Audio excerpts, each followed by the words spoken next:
Okay, Coco. Pasok tayo. Ayan yung mga motor. Ganda. Ito pala ano, electric. Tapos ito naman mukhang 50cc. Itong stroke. Tapos pataas ng pataas. Ganda.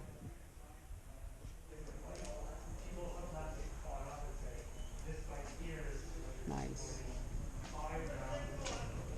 Tapos ito naman mukhang street legal siya na bike. May turn signal and everything.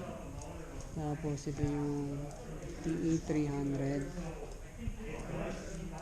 na maganda. Tapos yan yung mga ibang merchandise nila. Eh, maganda. Tapos meron ding 701 401. Tapos Rockstar Edition. Yung supermoto din para dito. Ayan, maganda. Nice.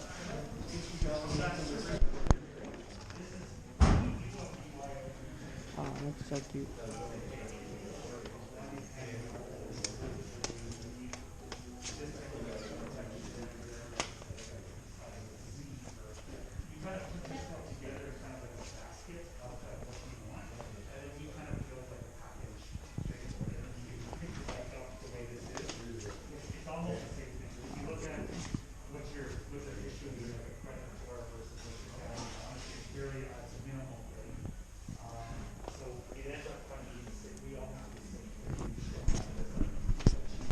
Hey guys, so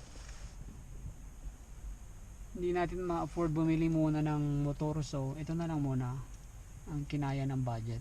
So at least meron tayong ayan, meron tayong sombrero kahit pa paano. Pwede na yan, pwede pagtyagaan yan.